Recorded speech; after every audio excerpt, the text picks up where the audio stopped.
Hello guys, how are you doing today? Welcome to my YouTube channel. My name is Funk and I'm gonna be teaching you how to make a to-do list app using React Native and Expo.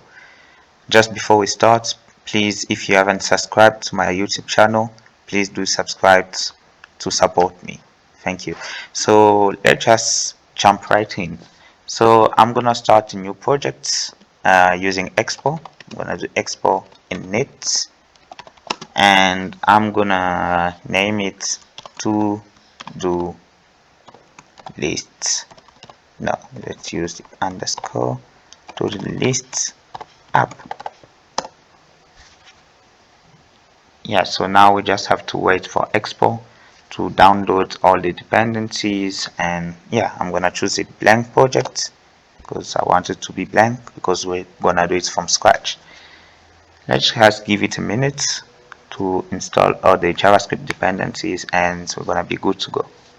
Okay, so now that Expo has finished downloading all the dependencies, we can now start our project. So I'm gonna go into the directory of the project and then I'm gonna open Visual Studio Code, and I'm also gonna start the project using yarn. You can use npm if you want to, and just like yarn, so I'm gonna do yarn start to start the project. And yeah, Visual Studio Code is ready. Let's just wait for the project, and then I'm gonna start the project on my simulator here, and then we're gonna see what it looks like.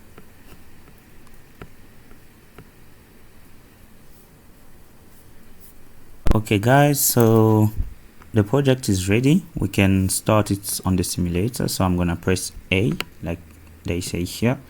So I'm gonna press A and then wait for it starting.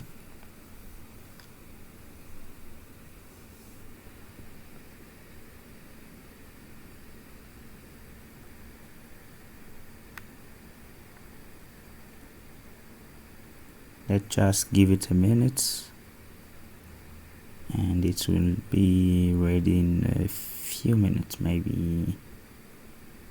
And yeah, it's ready.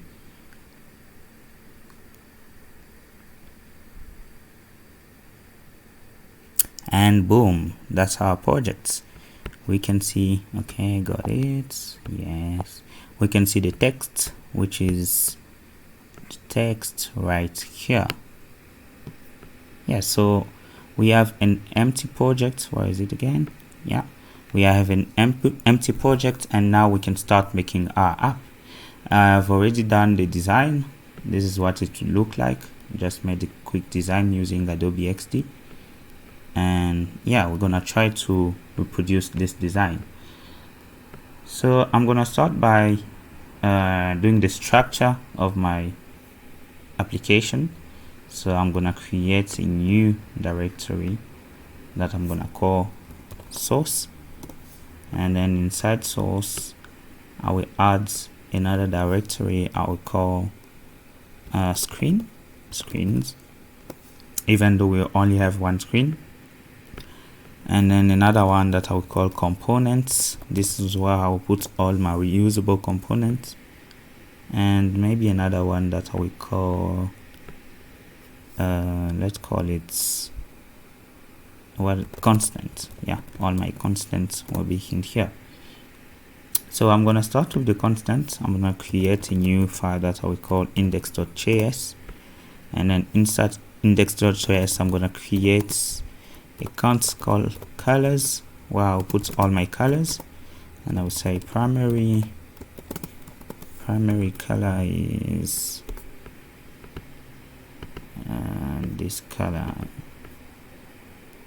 So I'm gonna copy the code and add it in here, and then secondary color is this one,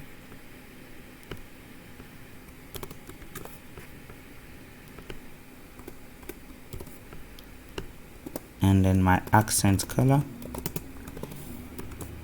which is this green here.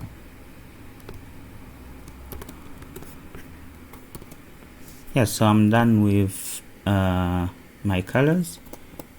and maybe okay, I'm gonna create another one that I will call sizes, and I'll put the size for my paddings. Paddings, I like using 19 pixels. Border radius, I think I used 15 from the, yeah, I used 15, so I'm gonna put 15. And text box radius, it's gonna be 25. And okay, I'm gonna call this H1, and then this will be H2. Okay, I only have 2 font size, so I'm gonna call H1, which is 24 pixels, and H2 is 20 pixels. And then I'm gonna create another const variable that I would call font, and then I'm gonna say H1 bold. Okay, I did use bold. No, I only used semi-bold. Yeah, so semi-bold.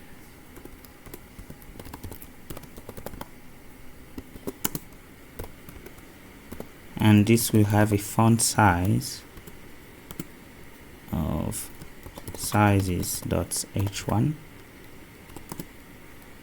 and font family, it's gonna be Montserrat, semi-bold.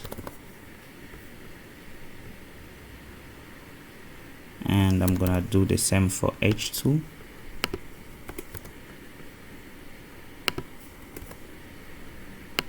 And put my comma there. So these are my const variables. They are not gonna change, and I need to export them. So I will export colors, sizes, and fonts.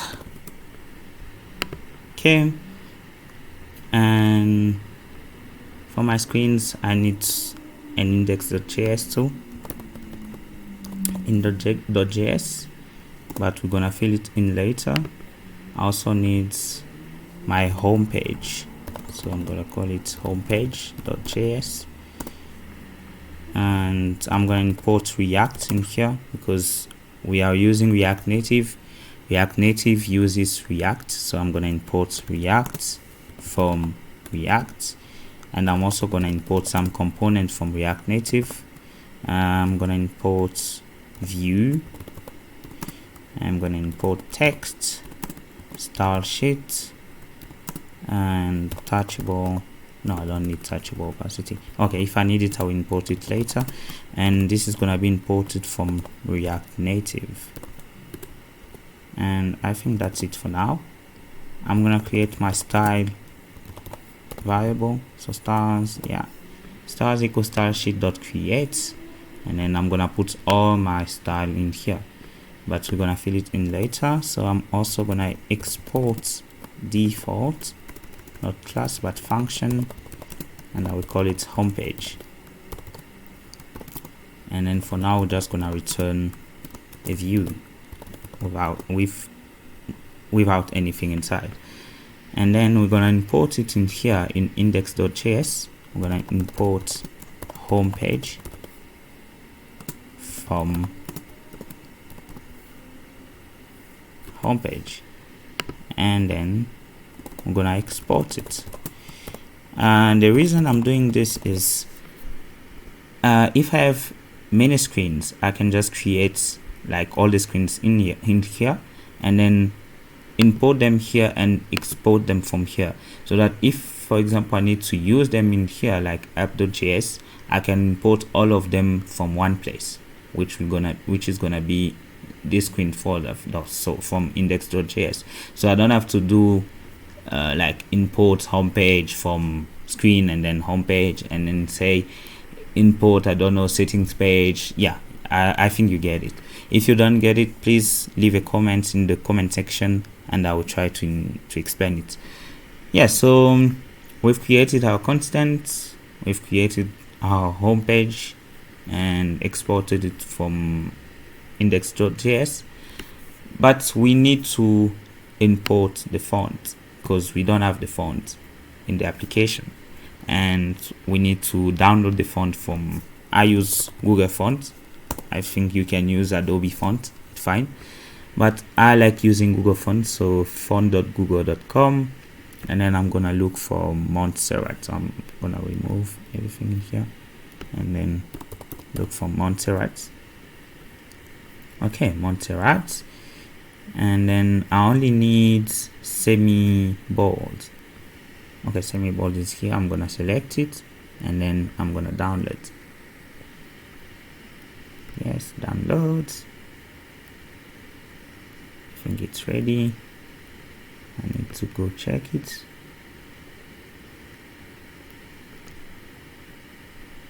Yeah, so here it is. I will just unzip it. And then I'm only gonna choose what I need. This is what I need. And then I'm gonna, okay, just before I move it, I need to create a new folder in here, assets, that I will call fonts. Oh, sorry, a folder, not a file. Fonts. And then I'm gonna put my fonts inside. So I'm just gonna, yeah. And then we need to import the font.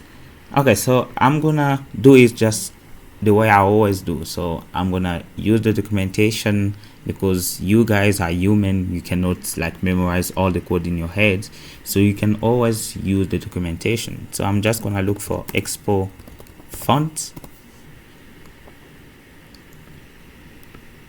Yes, I'm not a robot. Yeah, so Expo fonts, I'm gonna open it. So in order to import the font, like custom fonts in our application, this is the code we need to use.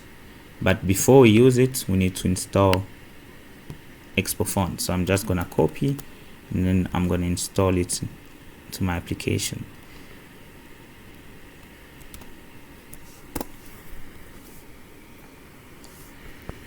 Let's just give it a minute.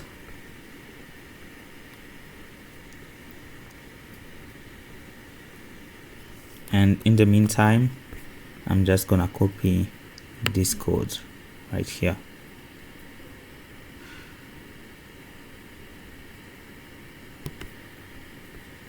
Okay, I'm also gonna install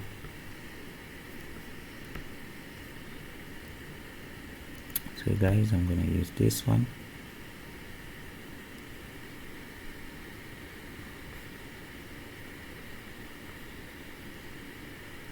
Yeah, I'm also gonna install uploading. I'm gonna use uploading to make the app keep showing the splash screen until the font is loaded, because I don't want this the app to show my home page if the font I'm using is not ready. So I'm just gonna install, I'm gonna do Expo install Expo uploading, and then I'm gonna copy this. Okay, I'm gonna copy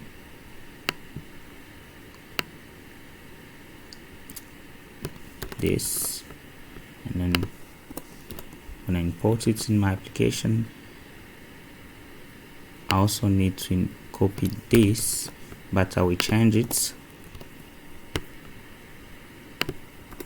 I don't need Inter 900 black, I only need use font, and I'm going to export it from Expo font. I think that's what we installed, if I'm not, yeah, Expo font. So this is what we installed. So I'm going to export it from Expo font, and then I'm going to use it in my app. I'm going to do something. Yeah, so basically this is the code we have to use. I'm gonna copy this. I'm gonna copy all this. and then I'm going to explain it later. It's still installing.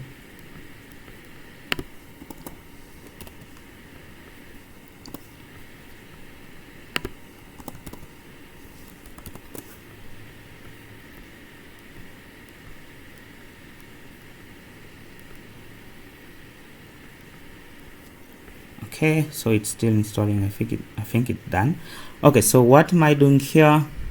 We installed Expo uploading, and we also installed Expo fonts, so I'm importing them here. And then here I'm just checking if my fonts has been loaded. This is gonna be true, but if it not, it's gonna be false. And then we say if font is not loaded, then show the uploading, the one we created here. So it's gonna keep showing the splash screen until this becomes true, and then it's gonna show this here. And then we just need to change, because we're not importing Interblack off, but we are importing Montserrat. I'm just gonna copy, make sure that I'm not making any mistake. So I'm gonna copy and then replace it here. And then here we need to pass the name that we put in our constants, the name we used here. So Montserrat semi-bold, this is the one I'm gonna put. Where is it? Here. Yeah, so this is how you import custom font in your Expo application. Yeah, so I think everything is ready. We can now start building our app. So I'm now gonna import my home page, the one I created here, and then I'm gonna import it from here. I'm gonna do import home page from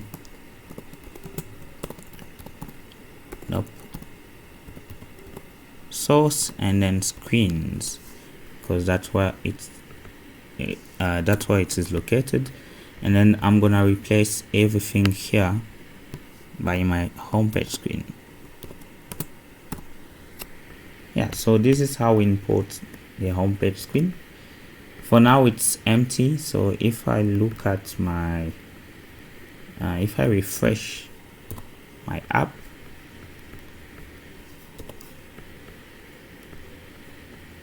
it's refreshing.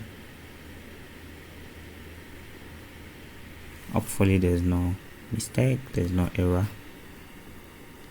Yeah, so we can see that we have an empty screen because the home page is empty for now.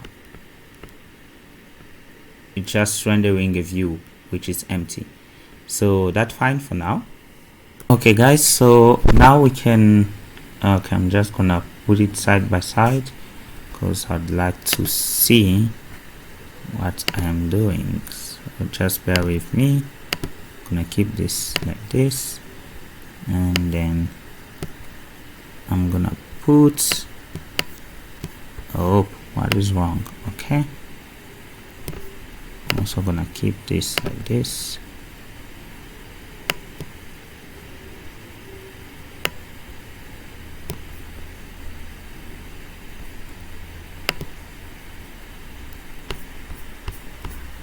Okay, I just need this one to be here so that I can see what I need to do.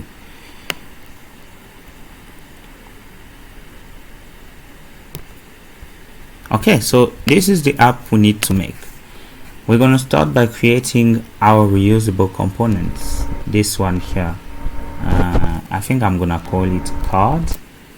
Let me just call it card. So I'm going to go in component, and then I'm going to create an index.js, and we're also going to fill it in later, and then I'm going to create card.js. So in here basically we're going to import the same thing, so I'm just gonna copy and then paste. Yeah, so we need to create this component right here.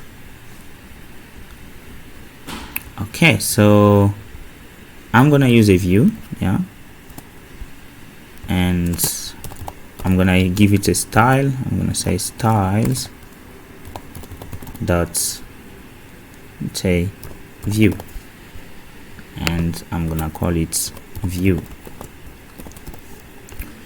I want it to have a width of 100%, and I'm not gonna give it a height, but I'm gonna give it a vertical padding. So padding, I want it to be 5 for now. If it's not okay, I will change it later. And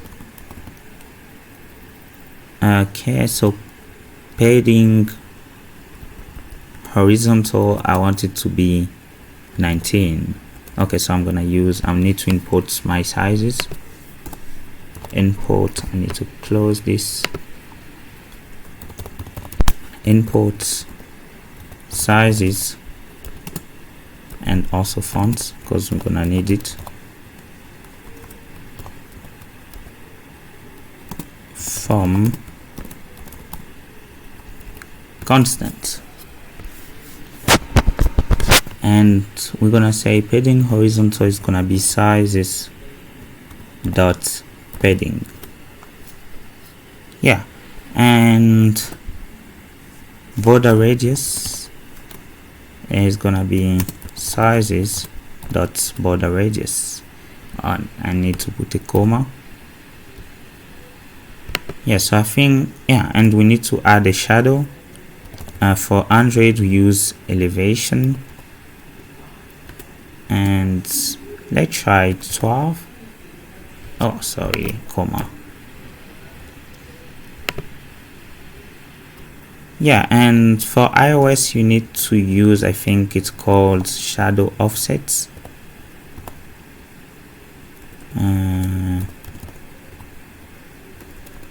Okay, I forgot, guys, so let's just see the documentation. Expo how to add shadows in iOS.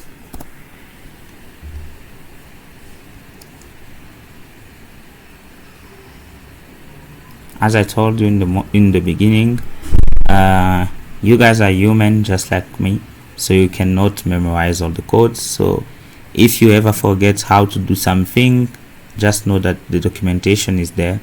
You can look at it and then just remember what to do. Yeah, so the shadow color, and I can see there is shadow offset, shadow opacity, and shadow radius. So I think we're only gonna use shadow opacity, and maybe we're gonna use shadow color. Yeah, so shadow opacity and shadow radius. Okay, so let's start with shadow color. I need to put a comma, and then I'm gonna say shadow color. Oh, I didn't import my colors, sorry. I'm gonna import my colors. Gonna be, no, let's just put white. No, I'm gonna use my primary color, no, my secondary color. Yeah, so colors dot secondary, and then shadow. Oh, why am I forgetting commas today? Shadow offsets. Okay, so how do we use shadow offsets? We can see that shadow offsets get the width and the height. Okay, so let's give it a width and a height. I'm gonna say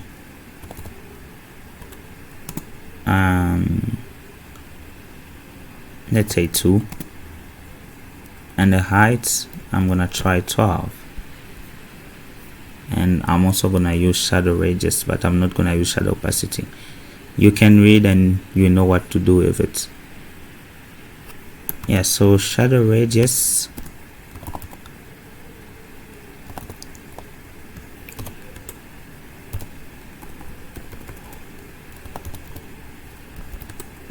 and then I'm also gonna say 12. Okay, so that's it for our view. And then we need to align stuff, so we need stuff to be aligned vertically. I think because I put, okay, let's just add, but because I put the vertical padding, I think they'll be aligned vertically, but we never know. So I'll just say justify content center.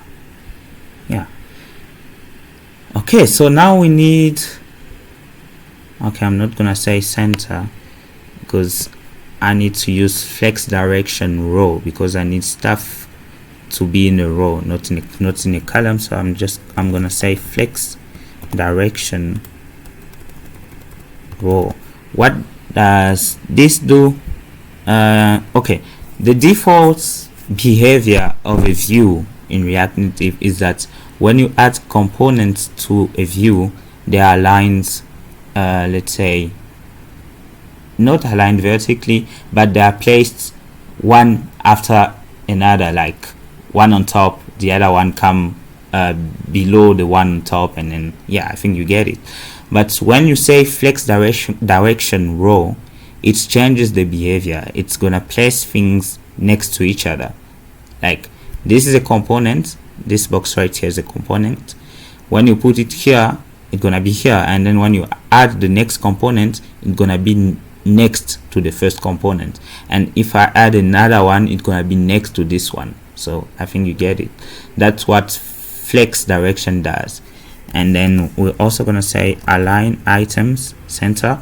This is gonna align things vertically, but I don't want them to be aligned to be centered horizontally. I only want them to be centered vertically. So I'm just gonna say align items center. Yeah, and then I'm gonna add my component inside. I need a checkbox.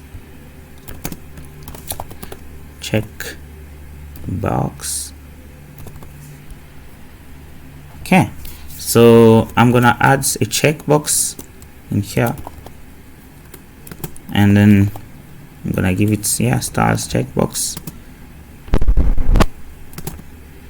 and then I'm also gonna add some text. So style.text, okay, and then I'm not gonna call this homepage. This is my card component that I'm creating, and this card component receives pops. So, and I'm gonna say the text inside here is gonna be pops.text. Okay, I'm gonna explain to you what pops does when I use the card. So just bear with me. I will try to explain it as simple as I can. Yeah. So the style, let's give it a style.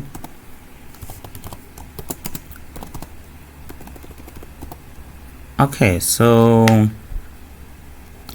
we've already created our font style.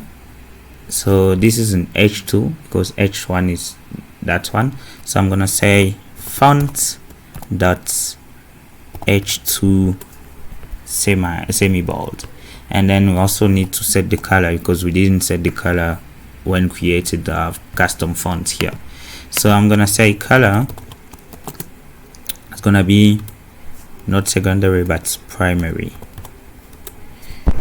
Okay, so you guys are saying some of you don't know what this does, so I'm gonna try to explain. So this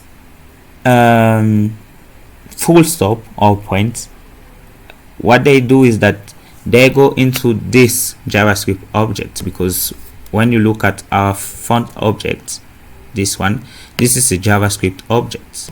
So because where is it again? Okay, why am I writing my code? Oh, sorry guys, this shouldn't be here, so I'm just gonna copy everything and then put it in here. Oh yeah, this should be here. Okay, so what this does is that it goes into this JavaScript object, because this is a JavaScript object. When you say font.h2, we going into this JavaScript object, and then it takes everything that is in this JavaScript object and then copy them into this one. Because if I don't put this, it's just gonna copy the whole JavaScript object with those curly braces, and we don't want the curly braces. We only want what inside those curly braces. We only want what inside, so we only want this. So in order to copy only this and ignore the curly braces, we need to use these 3 dots. Yeah, so I don't know if you get it. I hope you get it. I just forgot what they are called again. If I remember, I will tell you. But this is what they do. So they just copy everything that is inside this JavaScript object, and then they put them into this new JavaScript object.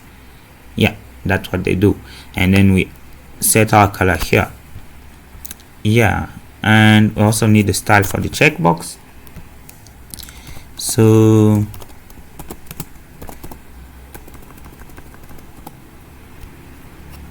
let's give it a height. What is the height?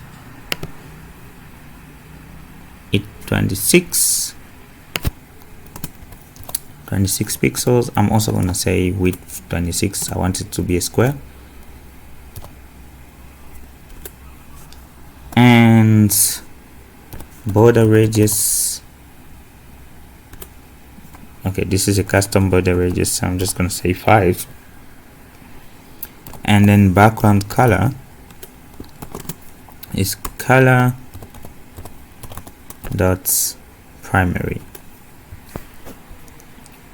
And we also need to add a margin to the right. So what is the margin between these two? It's 15. So I'm gonna say margin right 15. Oh, no, not 14 but 15. Yeah, so I think that's it for the components. We haven't used it. I don't know what it looks like, but I hope it's exactly the same. If it's not, we're gonna change some stuff. I know I still have to add some stuff here, but we're gonna do it, don't worry.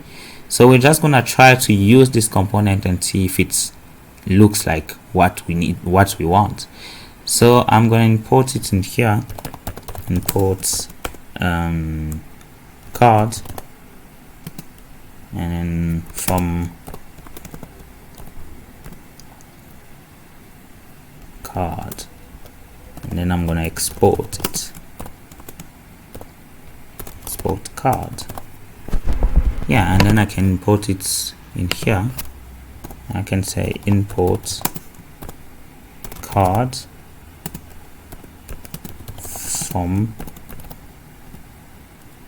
components. I also need the colors. Import colors, sizes, and font from constant. Okay, so I'm gonna try to use, okay, I still have to give a style to this, so I'm gonna say style dot what is it called again? Styles dot container. Okay, so I need to create my style here called container. Flex 1 so that it can occupy the whole screen. Background color is colors dot primary. Padding size is dot padding. I forgot a comma here. What else do I need to add? I need to add a padding top. I need to import my status bar.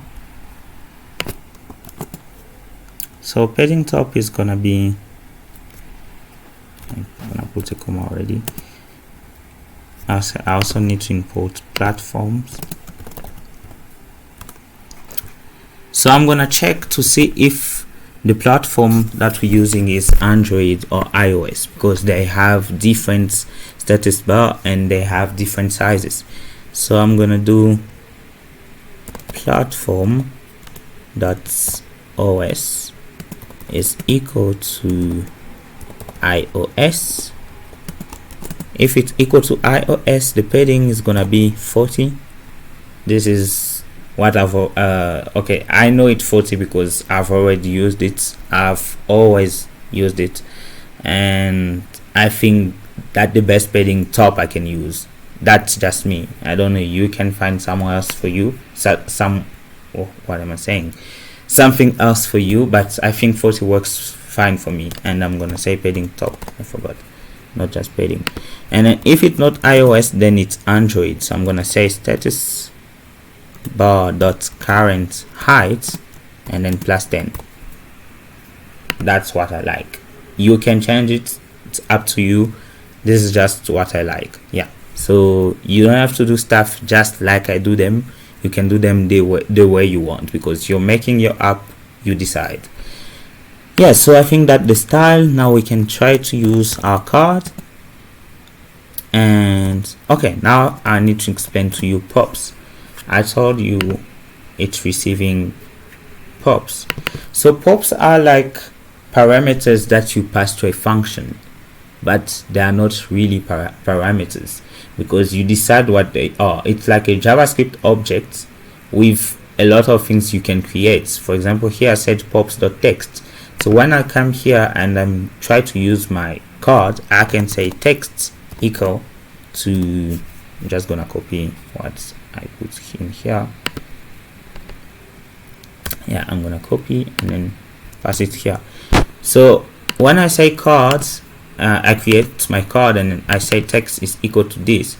I create like a JavaScript object with, okay, like we create, okay, at first we have a JavaScript object that is passed to this card, but it's empty. And then when I say text is equal to this, it's like I add text to this JavaScript object and I put whatever I put inside. If I say callback, for example, if I say callback equal and then I say alert, for example, and I say hey, that means I add a callback here. I add another object that is called callback with that function that I passed there. And when I come to this card, that JavaScript object is passed here. So this pops is equal to this JavaScript object. And then we can have access to all the data that is inside that pop. So that is inside this JavaScript object we created here. And then we can just do pops.text, which is the same as taking this JavaScript objects. We can give it whatever name, like even pops, you can change it to your name. Like me, I can call it funk if I want to. I can call it objects if I want to. It's just that it's something we always call pops. Like every developer call it pops. It's like good practice to call it pops. So this pops is basically the same as this JavaScript object. And if we need access to this text, we need to say pops.text.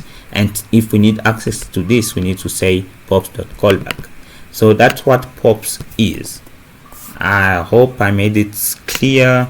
If it's not clear, please leave a comment in the comment section and I will try to explain it even more in depth. Yeah, so let's see if this is working. I'm gonna save and then okay, my app is refreshing. We have a problem. What is it saying?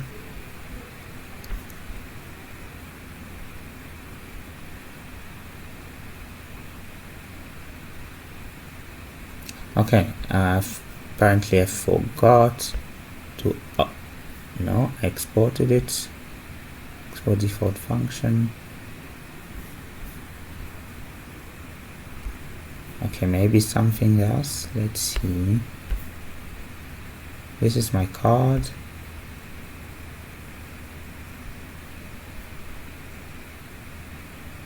Yeah. Okay, what is wrong? Okay guys, so I found what was the problem. I said checkbox with a small b. It should be with a upper b, upper up. Okay, you guys get it. Yeah, so checkbox, and then I'm gonna save and I'm gonna refresh. Oh, sorry, I closed.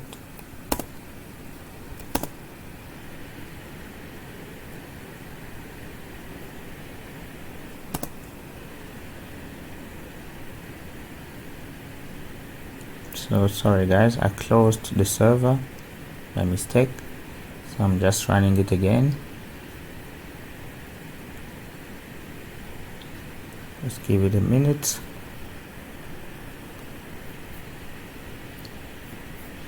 Yeah, so it's ready. I'm just gonna refresh my app.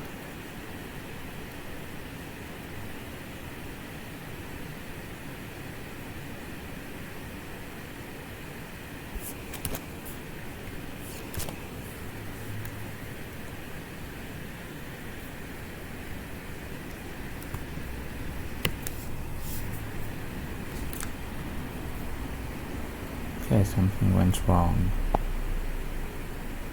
Why is that? Okay, I'm just gonna close it and then open it again.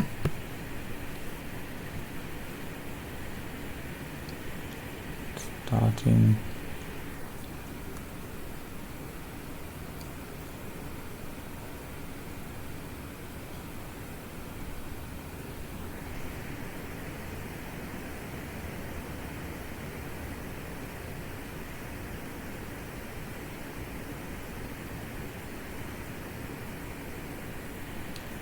Okay, but now we have another problem.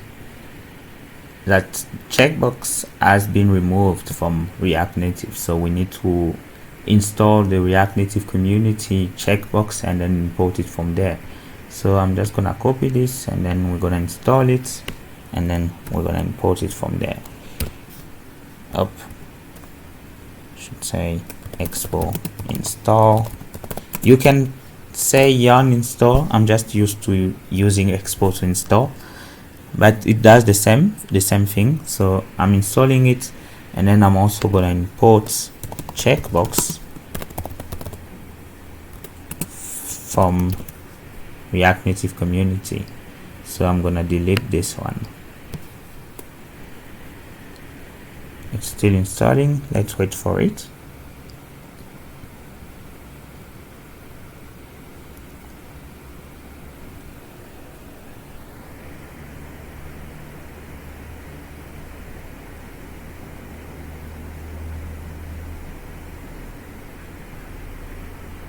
Yeah, so it's done. I'm gonna save and then refreshing my app, and then let's see.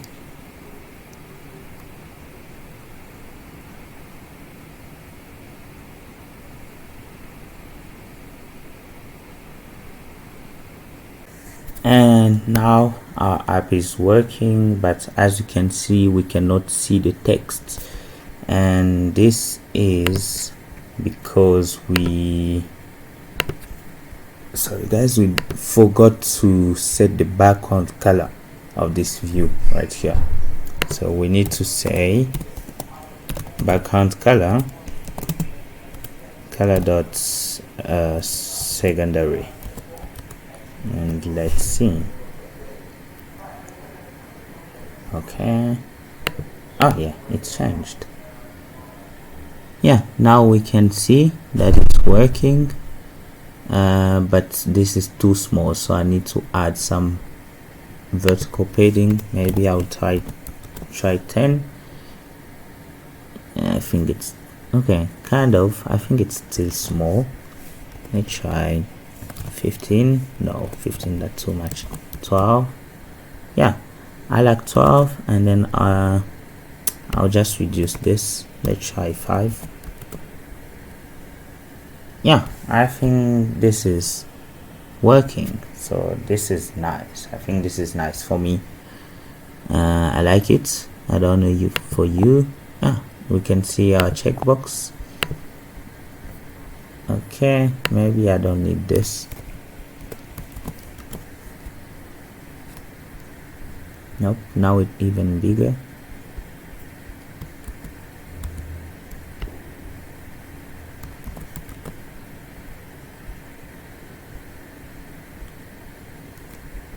Okay,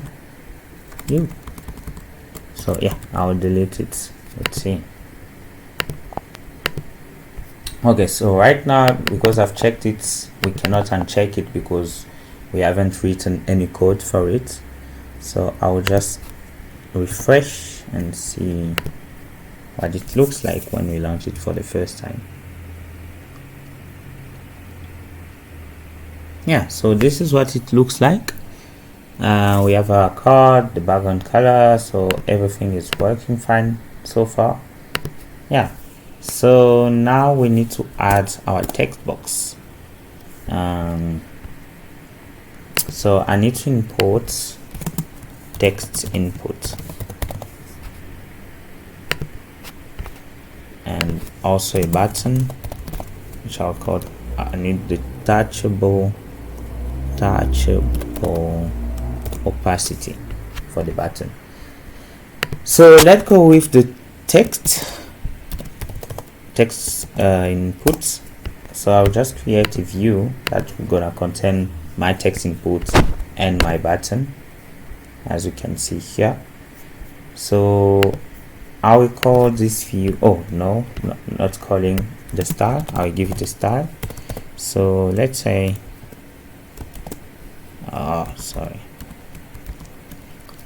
let's say style dot bottom, no, let's say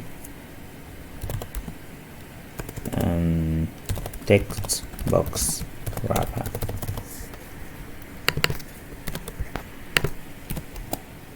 Okay, so let's create our style. So first of all, it will be at the bottom, so position will be absolute, and then bottom is gonna be 0 and left 0, and flex direction is gonna be raw, as you guessed, because we need things to be placed next to each other. And then align items, I want it to be center, and then justify content, I'm not gonna say center, but I'm gonna say space between. Okay, so space between is gonna put as much space as it can between the two components that we have in this view, because we only have the text input and this button right here.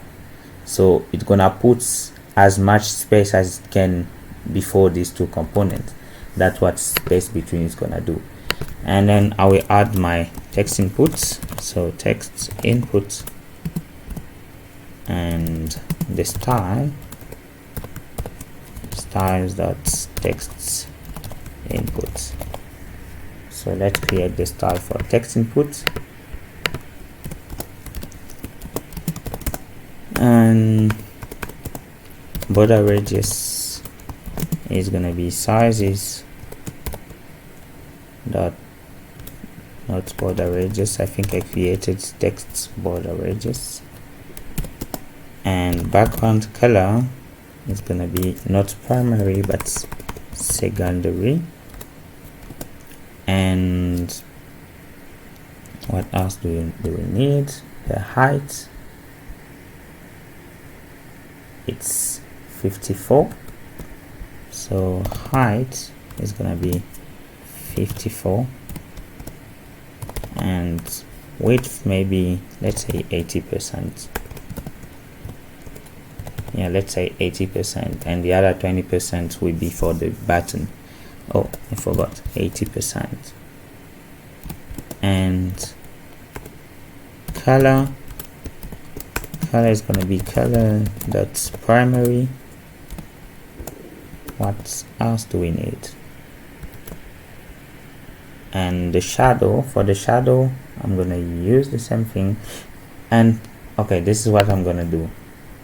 Instead of putting the code for the shadow here, I'll just cut and then go into constants and then create my shadow.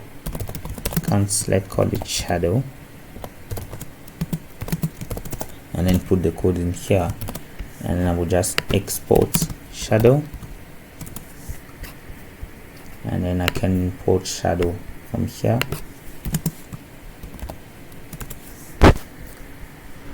and then I can add it here. I can say shadow. You know why I'm using this. I want to copy everything in this JavaScript objects in here. Yeah, so this is what I'm gonna do here too. I'm gonna import shadow and then say shadow. Yeah, so, and then I need to add my button, touchable opacity,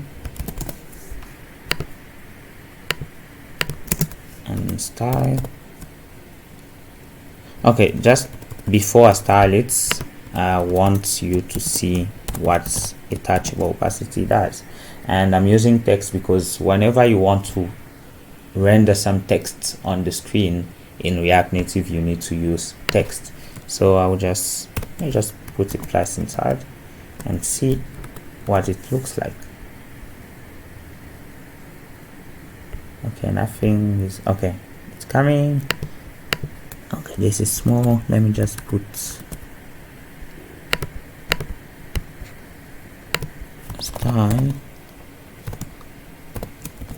style dot button. So I'll just put some style so that we can see it. Button, let's say background color. Let's just say white for now. And let's see. Okay, it's still too small. Need to add some, say, height, maybe 54, and width not 20%, but let's try 18%. Yeah, so this is our button for now. This is the touchable opacity. The reason I'm using the touchable opacity is when I click on it, we can see the animation that is coming. Like, we can really see that the user is interacting with this touchable opacity, and it gives us the sense of pressing a button. That's why I'm using the touchable opacity.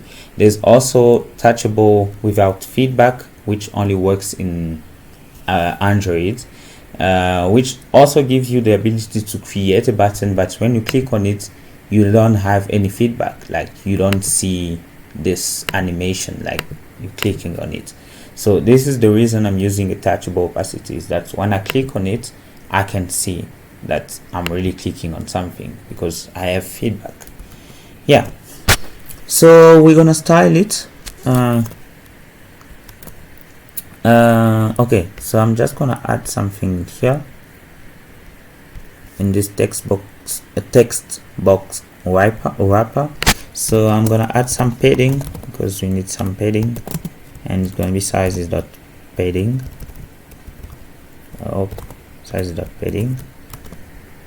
Okay, and now we can see that those stuff inside moved a little bit. So yeah, we're gonna style it now.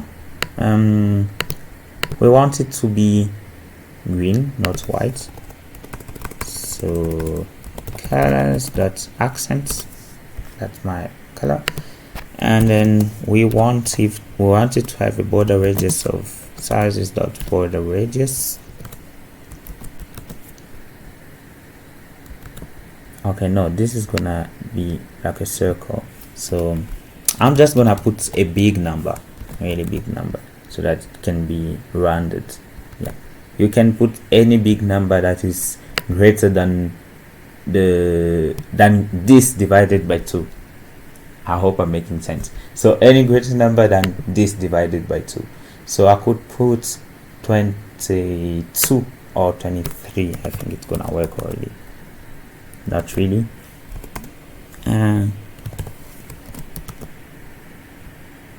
Oh no, it's not gonna work because this is not a perfect square. If the width was also 54, then I could say, then I could say 23. Yeah, it's almost a circle, but if I put a big number, it's even it's even like a circle. It looks really like a circle, but not a really big number like this. Even hundreds, it's already fine. Yeah. So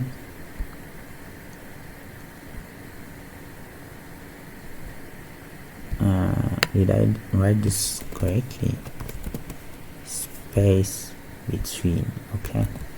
And okay, so I'm not gonna say 18. I'm just gonna put 45. Okay.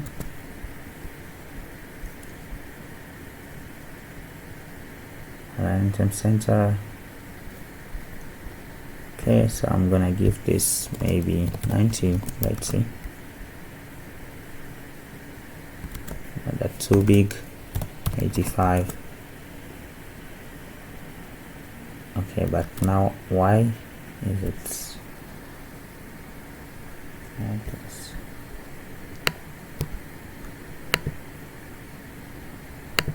Justify content. Yeah. Okay, let me just add a margin next to it. Margin rights 15 pixels. Yeah. So okay, I think okay, we cannot. Oh, I haven't put any placeholder in here, so I'm gonna say placeholder is gonna be new task. Yeah, we can see the placeholder. I just need to move it a little bit. I need to move the text a little bit to the right. Maybe I'm gonna use 15. So I need to say padding left 15. Let's see if 15 is fine. Yeah, 15 is fine. And I also need to say, I'm gonna add it at the bottom, font dot, let's say H2. Yeah, I think this is big enough. And place all the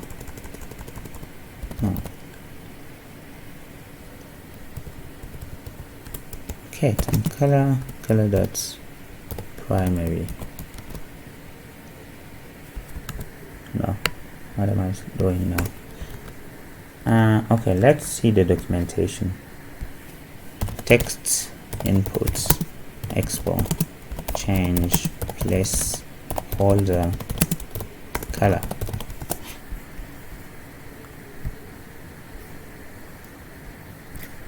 Okay, so let's see the props.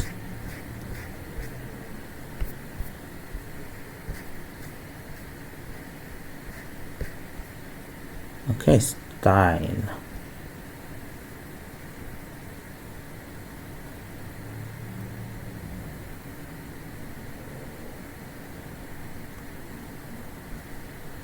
Okay, so these are the stuff we can change. I think there are even more than that, so we need to see.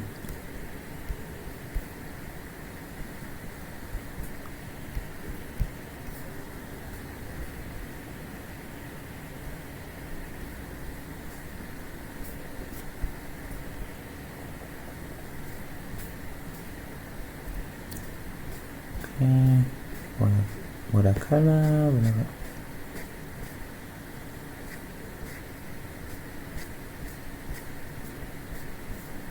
Okay, if I remember, I think it's place holder color, if I'm not mistaken. Primary.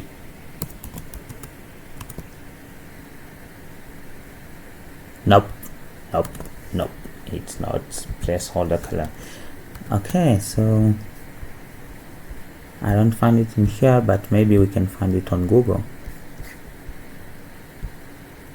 Stack Overflow, which is also our friend. Placeholder text color, that's what you must use, not placeholder color, but placeholder text color. Okay, so let's see. Nope, this doesn't work.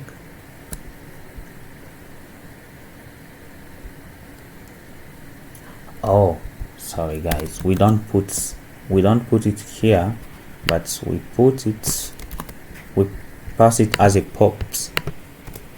So we're gonna pass it here apparently.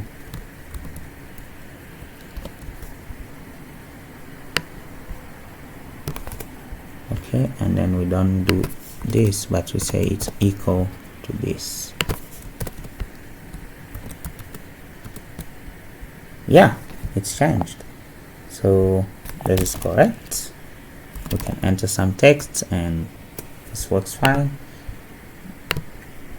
but I found it a little bit too big, so maybe I'll change it. Instead of 54, I'll use 42, and for my button I'll also use 42.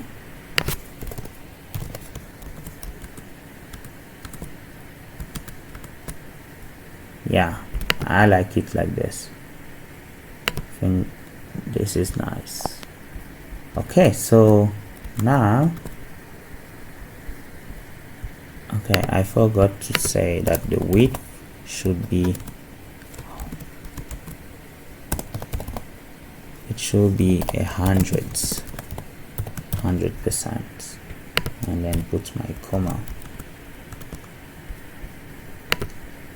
Okay, now let's style this button.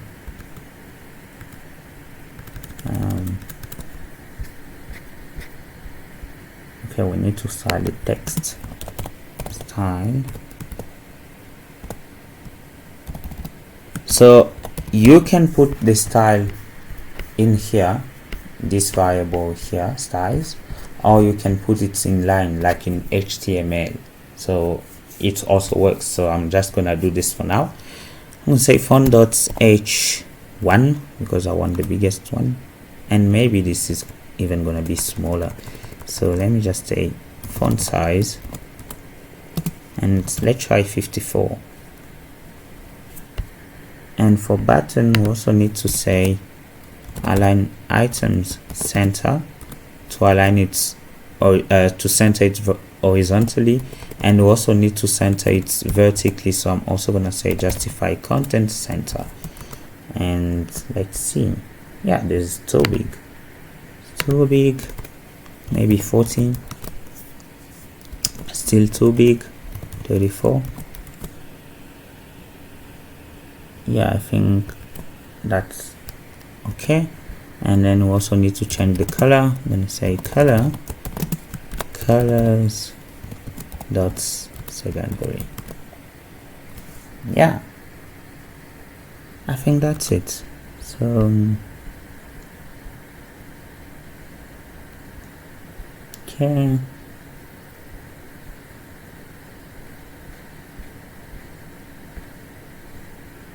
maybe I'm gonna say 19. Okay, so that's our app, that's the design. I think, oh, I forgot to add this, what needs to be done. So I'm gonna add it at the top. Gonna be here, just gonna use text style, and then gonna be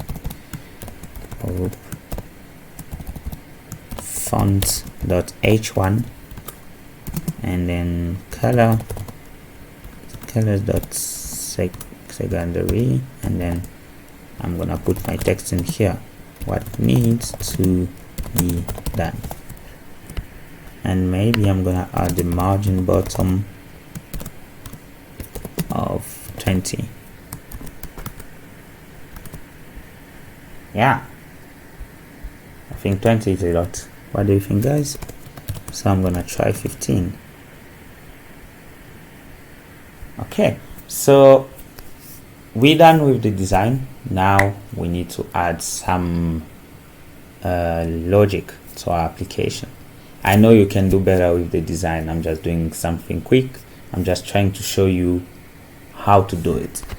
So let's go ahead and do it. Okay, so I'm just gonna add some stuff in here.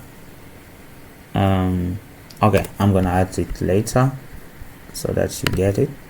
So I'm gonna close this and this and this and this. Okay, I only need this. Okay, so now we need to use something that we call state in our app. Why are we using states instead of normal variables to store our data?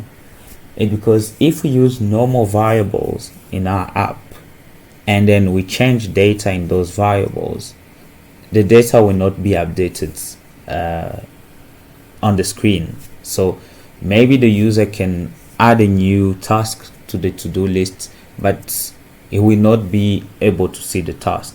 So for him to see the task, we need to use a state variable. So what is a state variable?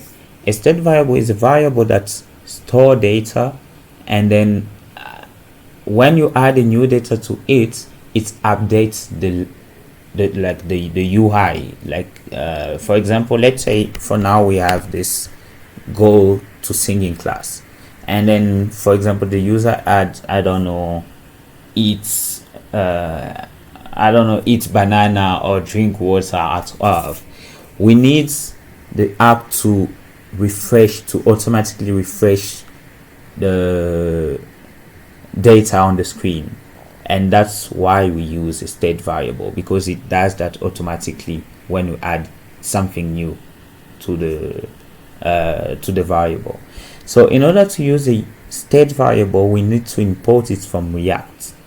So first we imported React, and then we're just gonna put a comma and then open curly braces, and then import what we call use state.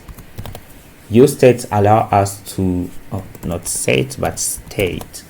Use state allow us to create state variables in our application in order to store new data and then update the data on the screen. So in order to create a new state variable, the syntax is const. We write const, and then we open square brackets, and then this square brackets is going to receive two parameters. The first one is the name of the variable, and the second one is the function that will help us update the data in the state variable. So for now I'm gonna call it list. Let's call it list. That's the name of the variable, and the second one is a function, the function that we're gonna use to update the data inside the state variable, and this one is gonna be called set list. That's just good practice to start with set and then the name of the variable afterwards. So list is the name of the variable, and then set list is the function that we're gonna use to update the data inside list. And then this is gonna be equal to use state.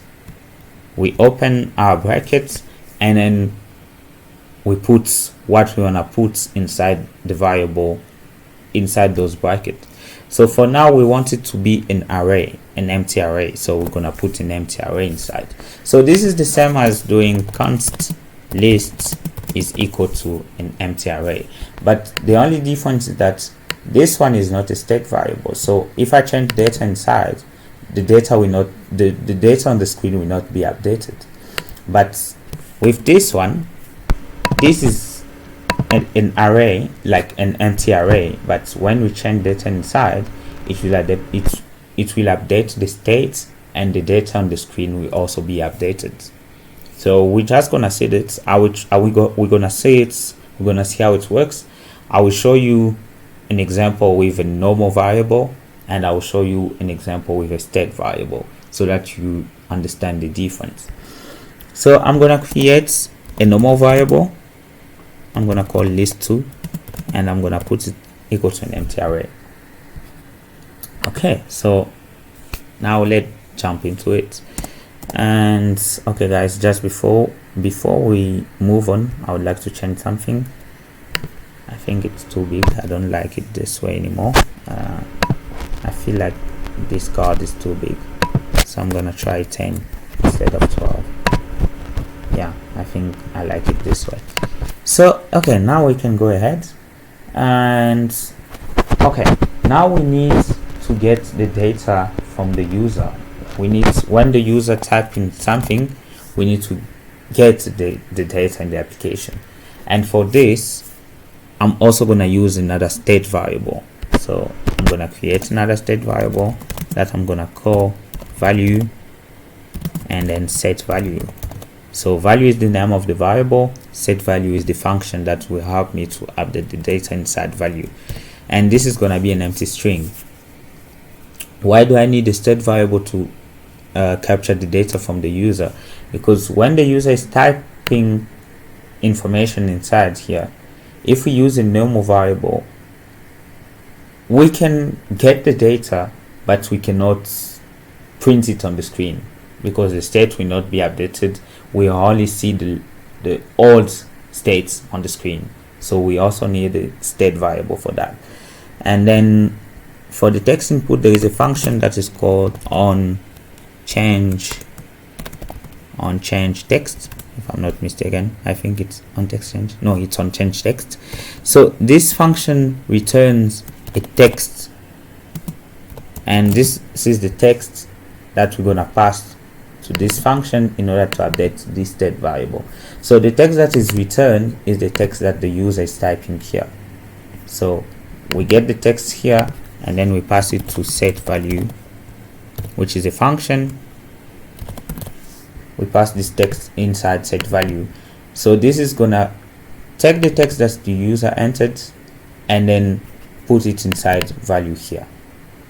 So this is how we use this function to update the value inside this state variable. So we just pass the data inside those those brackets, and then the state is updated.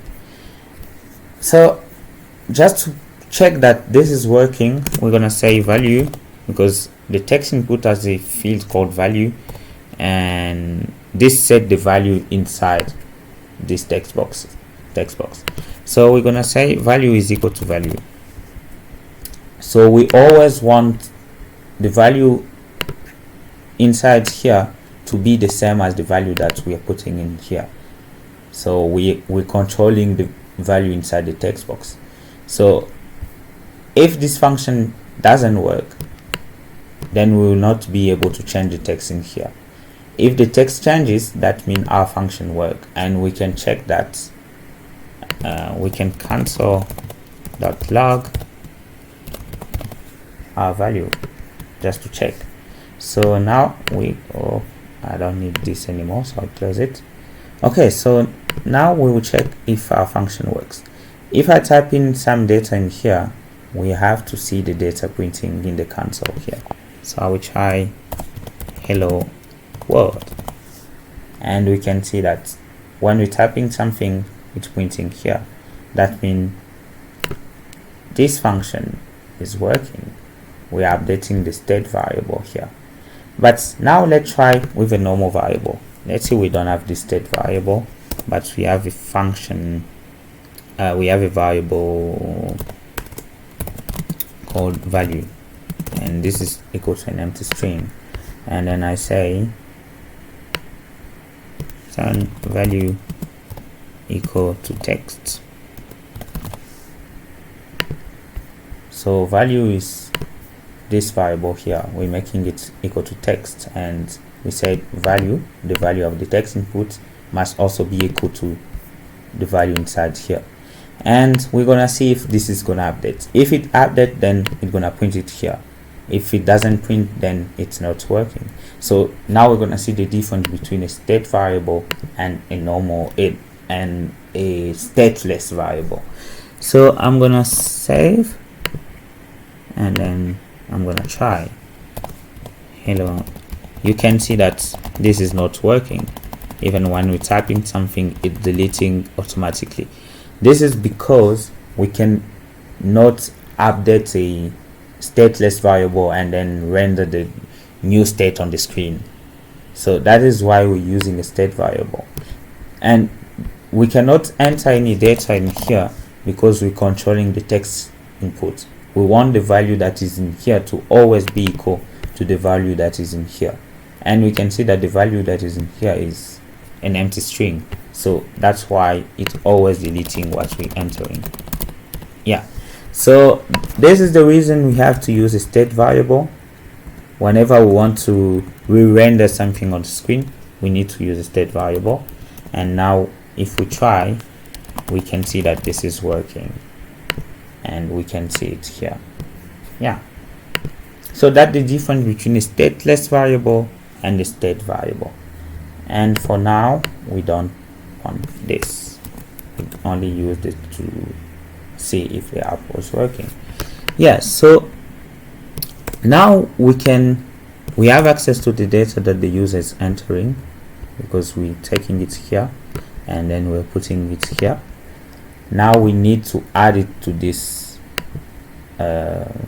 this array and then print it on the screen for the user to see. So I'm gonna create a function and I will call it add text, and it's gonna receive a text. And when you click on this function, we're gonna add the text that we receive in here in this array. So to do that, we need to use set list. Okay, now before we add the text to the array, we need to know that this function here gives us access to the previous states, because we want to add and not change the value. If I say set list to text, then it will replace the value inside here. It will not add, but it will replace whatever is inside by this new text, and we don't want that. We want to have access to the previous states, so to the previous things that were in our array, and then add to it. So this function here gives us access to the previous state, and okay, we can call it whatever we want, but I can just call it previous. So prev for previous, and then we can now create a function. Oh, what did I do?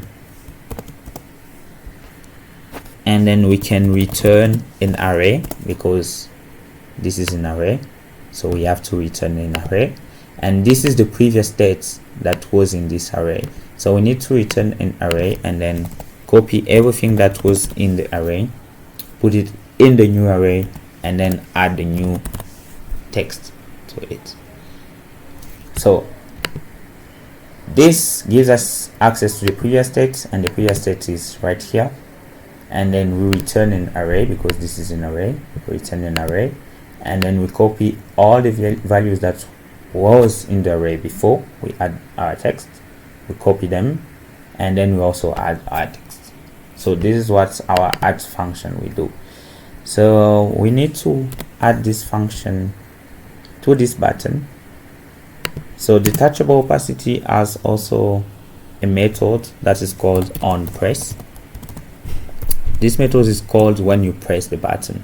So we need to pass in a function and then say add text, and then pass the text which is value. Okay, but before we add this, we need to check some stuff. We need to check that value is different from an empty string, because we don't want to add an empty string to our array. So we need to say if value is different from this, then you can add. But if it's not different, then we can alert. Maybe we can tell the user, please type in something. Yeah, and then in here we need to clean value. So we're gonna set value to an empty string. Now let's set it to an empty string after adding it to the array.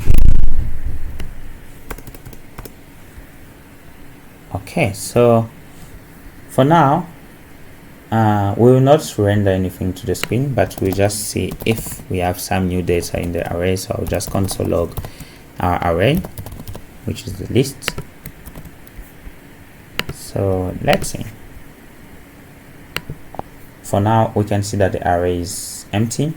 Let's say go to, okay, sorry, what am I doing? Oh yeah, this, it's printing it because every time I type in something, the state is updated. So go to singing class, and then we add it. We can see now we have something in our array. So I can say drink water, and we have go to singing class, and now we also have drink water. So we can see that this is working. So now we need to show it to the user. We need to show them their new task. So yeah, let's go ahead and do it. So I'll just delete this so that it doesn't render it in every time. So yeah, so to show the task to the user, we need to use something that is called a flat list. You can also use a scroll view, but a scroll view is only used is only used when you know how many items you need to render on your screen. But when you don't know the number of items, let's say you have a list of hundreds of thousands of data that you need to render on the screen, you need to use a flat list, because a flat list renders stuff when you're scrolling. Like when you scroll and you reach where the item should be displayed, then it renders it. So it's faster than the scroll view, because the scroll view renders everything when your app starts, which is really CPU consuming. Yeah, so we're gonna use the flat list. Flat lists. Okay, style, I'm just gonna give it a width of, no, let's just say flex 1. Yeah, so it's gonna take the whole screen, and then okay, so the data is gonna be list, and then render item is gonna be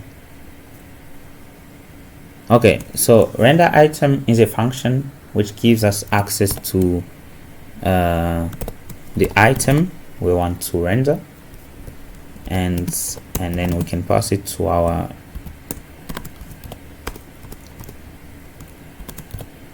card,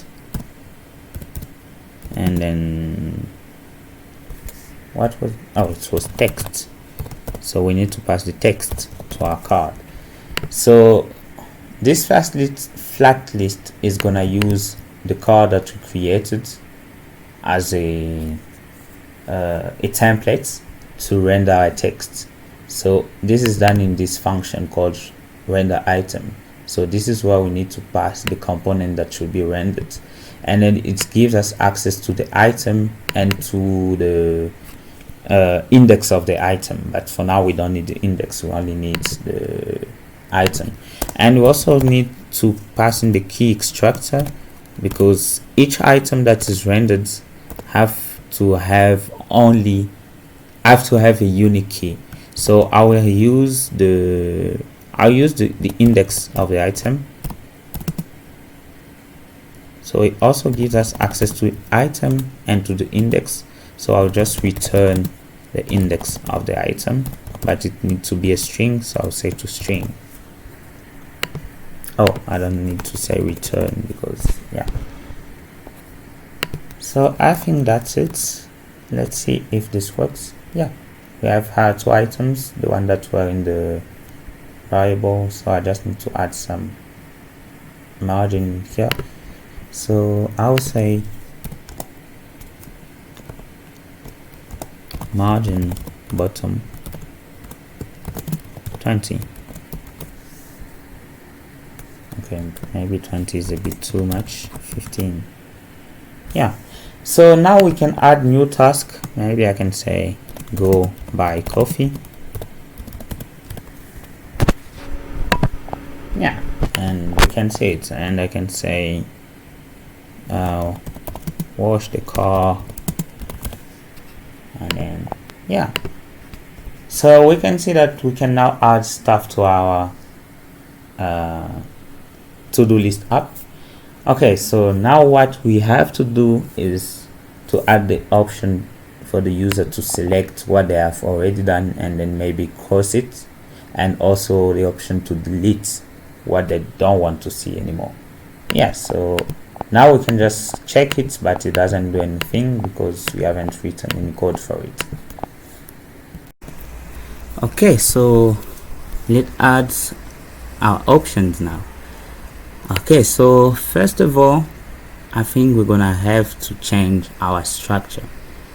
For now, we're only putting the text in the array, but we need two things now, because we need a boolean value, which is either true or false for the checkbox, and we also need the text to show what the user entered. So instead of instead of the text like this, we're gonna pass in a JavaScript objects, which we have text, then text, and then is selected to show. Okay, for now, because we are adding a new task to the list, is selected need to be false.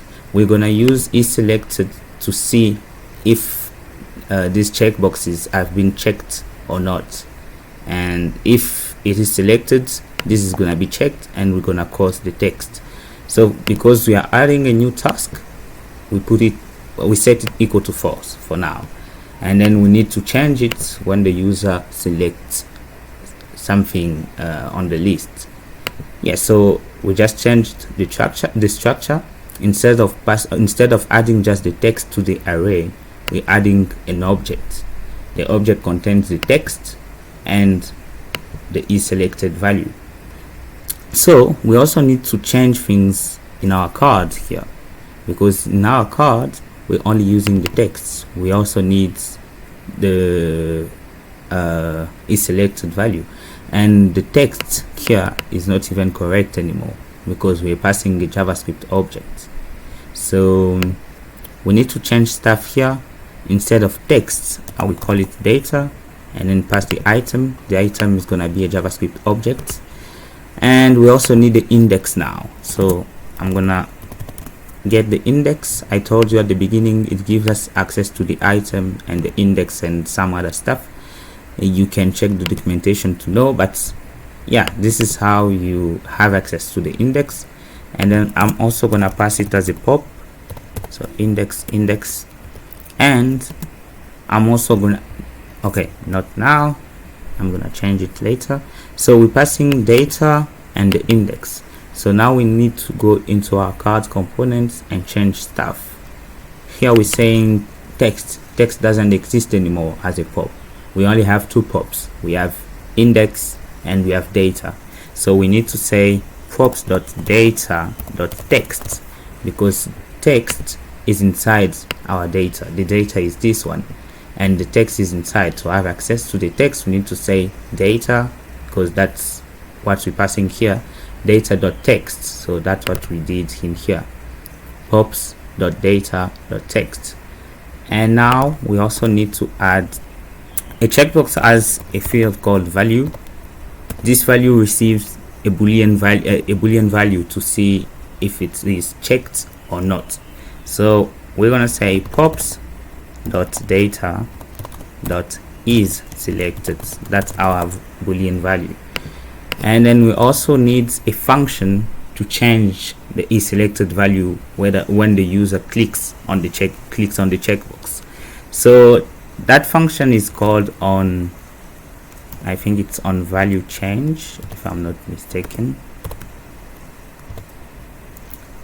So we need to pass a function here. Oh, sorry, I'm using parentheses. It should be curly braces. And then we need to pass a function. I will call this function set. No, it's pops.set is selected. I'm using pops because the function will not be created here, but the function will be created in our home page, and then we're gonna pass it as a pop here. So let's now create this function and pass it as a pop. So I'm just gonna add it as a pops here. Then I'm gonna create my function. I will call isSelected. This function is gonna receive the index of the item where we want to change the isSelected value, and the new value, whether it is true or false. If the checkbox is checked, then it's gonna be true. If it is unchecked, then it's gonna be false. Yeah, so this is where all the operation will be done. So in order to change the value inside our state variable, we need to make a deep copy of the state variable, change the value in the copy, and then set the state variable to the copy. So like change the values with the copy that we created. So to do a deep copy, I'm gonna create not const, I'm gonna say let data, let me just call it data, equal to an empty array for now, and then we're gonna say for let I, and then not data but list. So we're gonna loop through this array and then copy every item to this new array. Yeah, so we create our loop. I'm sure you know how loops work. So I is equal to 0. As long as I is smaller than the length of this list, then I'm gonna keep looping through the array. So here we're gonna do something like if index is equal to I, that means this is the item we wanna edit, because this is the index that was returned by this card, and that means that this is the item that we want to change. So we're checking if index is equal to I, then we're gonna change our item. Then we're gonna say data dot push. Data is this new array that push. We're pushing a JavaScript objects, so we're gonna take everything in this array at I, and then we only change the isSelected value. Say isSelected, and we're gonna set it to the value that is here, whether it's true or false, I don't know. It's gonna be decided when the user click on the checkbox. Yeah, so we take everything in this array at an index I, and then we change the isSelected value. But if index is different from I, then we're just gonna push that item without changing anything. So push list at I. Yeah, so that's it for the deep copy and also the editing of the data. And then we now need to set our state variable to this new data. So we're gonna say set lists data. We only pass our array inside, and it's gonna update the information inside the state variable. Yeah, so I think this is it. Let's try. Oh no, let's just recapitulate on what we just done. So first of all, we changed the structure of the data. At first we were only passing in the text because we didn't need the isSelected value, but now we need it, so we changed the structure to a JavaScript object that contains the text and the isSelected value. And then in order to change the isSelected value, we created a function called setIsSelected that receives the index of the object that we want to change. So the index is the position of the item in this array, and also the value that we want to pass to isSelected. So we make a deep copy using a loop, and then we check if the index is equal to I, that means we are the position where we want to change the value. So we're just gonna push a new JavaScript object, and we copy everything in the array at that index, at that position, and then we only change isSelected value. So this is gonna copy the previous isSelected value, but this is gonna replace it with the new one. And if index is different from I, we only push that item without changing anything, and then we set list to the new array. Yeah, so here we change texts and we put data, because we're not only passing the text anymore, we're passing the JavaScript objects. We're also passing the index of the objects as a pop and the selected function in order to change it inside. So inside here, this is how we get access to the text. We said pops.data because the pop is data, and data is a JavaScript object with a text field inside. So pop.data the text, and we have access to the text. And pop.data.is selected, we have access to the is selected value. And in order to change the value, oh, I forgot something, I need to get the value. So we're gonna pass the index, because our is selected function receives an index and the value. So the index is props.index and the value is value, this value here. Yeah, so when the user clicks on the checkbox, it will call this function. It will pass in the index, so the position of the item, and the new value. Okay, so let's see if this works. I need to refresh.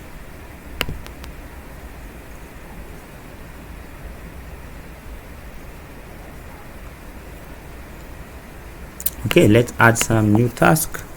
Go buy coffee. Yeah, this works. Drink water.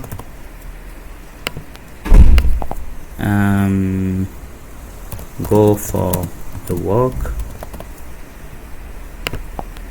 Okay, so let's see.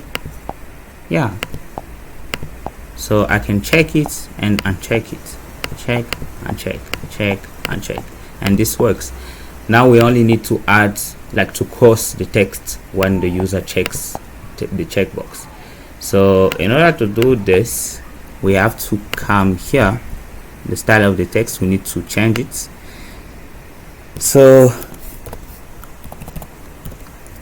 I will pass in a JavaScript object, because that's what we were doing since the beginning. We're just passing in this JavaScript object, but now we only need to copy this text inside this JavaScript object and then pass it to this, so that we can add some new inline text, inline style. So I'm gonna say text decoration, decoration line, text decoration line, and then I'm gonna check if pops.data.is selected. If this is true, then we're gonna put a line through, but if it's not true, we're not gonna pass in text decoration line. So this is the same as an if function, because this is a boolean value. It's either true or false. So this is gonna check if this is true, and then this is the value that we're gonna pass in if it's true. And if it's false, this is the same as else. If this is false, then I'm gonna pass in none. Okay, so let's see if this works. Yeah, we can see it is course, and then we uncourse it. So this works fine so far. Okay, so now we need an option to delete stuff we don't need anymore. Okay, so let's see. Our card, we're using a view.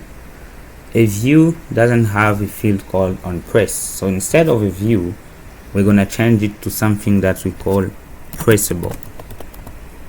Pressable is a component that you can press and receive a feedback. So instead of view, we're gonna use pressable. Let's just see if it doesn't change anything so far. Yeah, so far everything is fine. And now we need to create a function that I'll call delete item, and we receive the index of the item to delete, not the value, the index. What I like with props is that you can create a function somewhere else and then pass it to the card as a prop. So you don't have to create functions inside the card, because the data is managed in the home page. So it's just easier for us to create a function in the home page and then pass it as a pop, and then when we click, on the pop, it comes back to this function, and then we have access to the data easily. So delete item,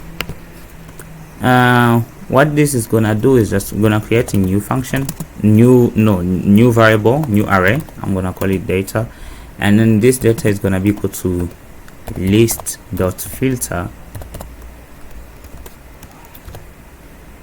and then we have the item and the index, but we only need the index.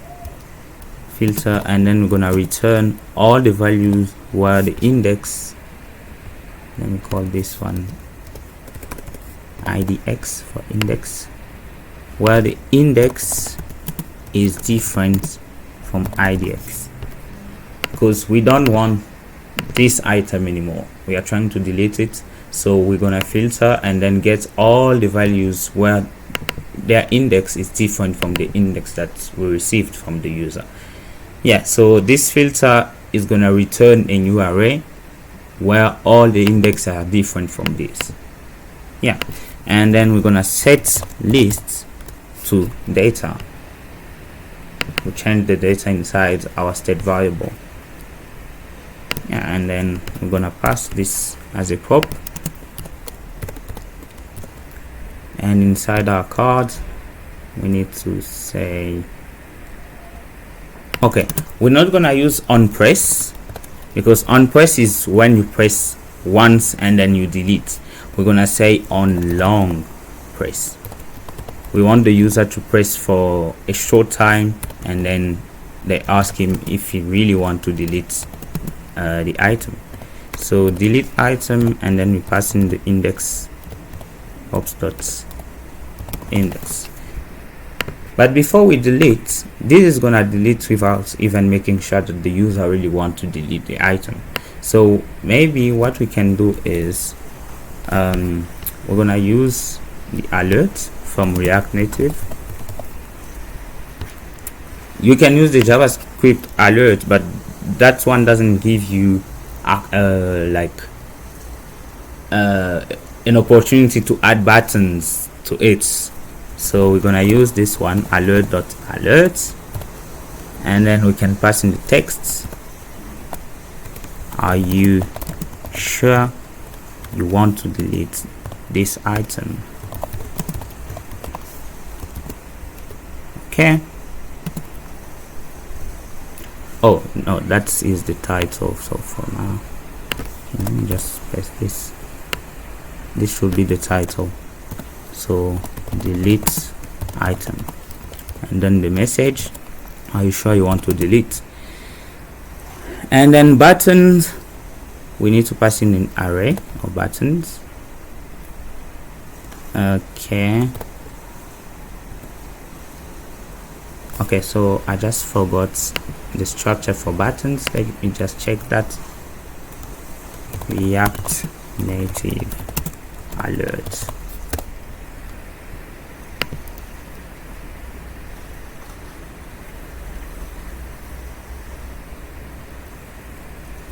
Okay, so this is how we add buttons.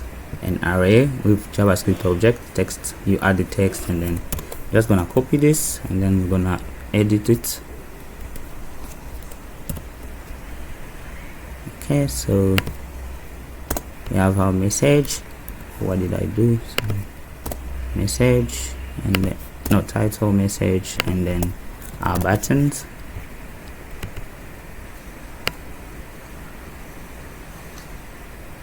Okay, so we don't need this function, so just cancel it for us, and then we have yes, and this is where we delete the item. I'm gonna pass everything in here.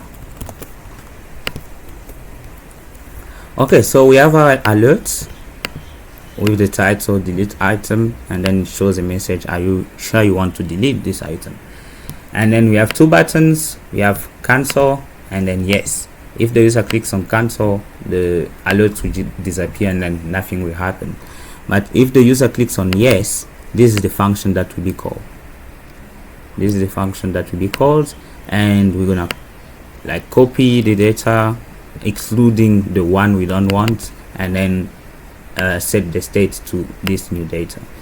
So let's see. Let me just check cards. Okay, everything is fine here. We're using the function. Let's save, and then let's see if this works. Long press.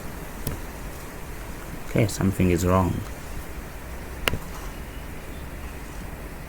Can't find variable delete item. Oh, I need to say pops dot delete item. Save. So let's add some new task. Buy coffee, drink water, go to school. Okay, maybe I don't need to buy coffee anymore and I want to delete it. On long press, delete item. Are you sure you want to delete this item? If I click cancel, nothing happens. If I click yes, it disappears. Drink water, I need to delete it. Yes, and boom, it's gone. So I only have go to school. Now I can say play football. I can watch NBA. Yeah, and if I don't need to go to school anymore, I can delete it. So everything is working fine so far. We can add new items, we can check and uncheck items, we can delete items. Yeah, so far so good. Thank you guys for watching this tutorial. We've managed to build our TODO app using React Native and Expo. I will create a new video, like a second part of this one, where I show how to save data to a file so that you can have access to the data even when you close the app and open it again.